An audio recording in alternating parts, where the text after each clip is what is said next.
नमस्कार मित्रों, आज आपके सामने प्रस्तुत करते हैं हम परिसंख्या अलंकार। साहित्य दर्पण के अलंकारों की सीरीज का 59वां भाग है और आप देख रहे हैं संस्कृत लोक का यूट्यूब चैनल।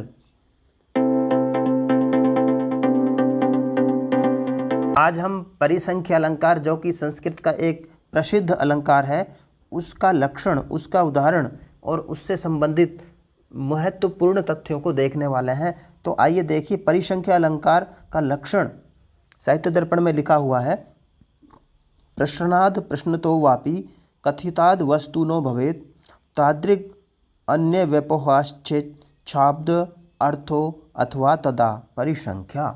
कि परिसंख्या अलंकार तब होता है कि जहाँ पर, यहाँ से आप इसको देखिए, जहाँ कही हुई वस्तु से अन्य वस्तु की या शब्द के द्वारा व्यावृत्ति होती हो अथवा अर्थ सिद्धि व्यावृत्ति व्यवच्छेद होता हो, वहाँ पर परिसंख्या अलंकार होता है।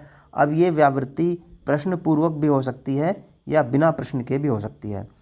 अब इसका अर्थ ये होता है मित्रों कि हम किसी वस्तु को बोलते हैं और बाद में उसकी व्यावृत्ति का मतलब है उसको रोक देते हैं और दूसरी वस्तु उसकी जगह पर लेकर आते हैं।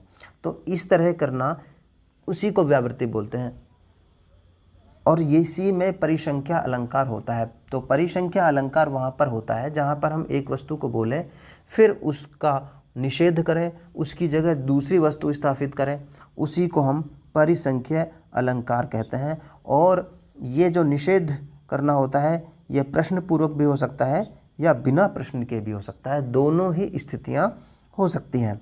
देखिए, एक लक्षण देखते हैं। लक्षण श्लोक है एक, कहते हैं कि किम भूषणम सुदृढ़मत्र यशो न रत्नम किम कार्यम चरितम सुकृतम न दोषः। आगे कहते हैं किम चक्षु प्रतिहतम धिषणा न नेत्रम जानाति कस्त्वपरः सदसद विवेकम। कि कहते हैं कि संसार में भूषण, सुदृढ़ भूषण क्या है, संसार में सुदृढ़ भूषण क्या है? फिर उत्तर देते हैं यश है, रत्न नहीं। कर्तव्य क्या है? सत्पुरुषों से आचरित पुण्य, दोष नहीं। अप्रतिहत चक्षु क्या है? अप्रतिहत चक्षु क्या है? बुद्धि है, नेत्र नहीं। तुम्हारे सिवा दूसरा कौन सत और असत का विवेक कर सकता है? और अब यहाँ पर देखिए क्या हुआ है।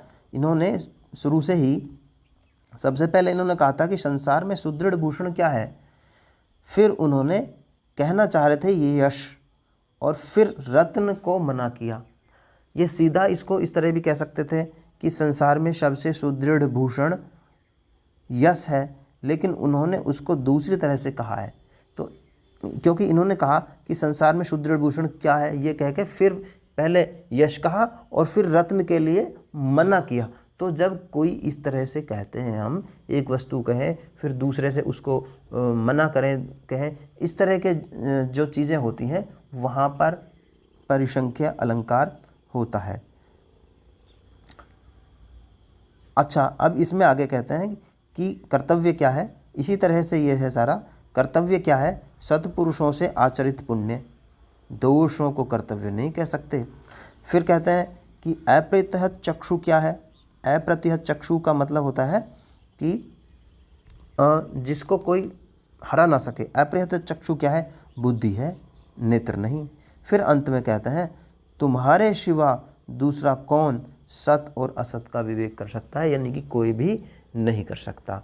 तो ये था हमारा परिसंख्या अलंकार। परिसंख्या अलंकार का अर्थ यही होता है कि जब हम एक वस्तु को बताएं, फिर उसको मना करने के लिए, उसकी और भी ज़्यादा महत्ता दिखाने के लिए दूसरी वस्तु से दूसरी चीज़ों को मना किया जाए, दूसरे शब्दों से मना किया जाए, उसको परिसंख्या अलंकार कहते हैं। तो ये हमारा परिसंख्या अलंकार था। इसी तरह के अन्य अलंकारों को देखने के लिए आप हमारे यूट्यूब चैनल को सब्सक्राइब कीजिए, इस वीडियो को लाइक कीजिए। आपको ज़्यादा पढ़ना है इसके बारे में, साहित्य दर्पण पुस्तक है, उसकी मूल पुस्तक लीजिए, उसको पढ़िए। अथवा आप उसको नहीं पढ़ सकते, आप वीडियो देखना चाहते हैं, तो आप संस्कृत गंगा जैसे यूट्यूब चैनल को देखिए।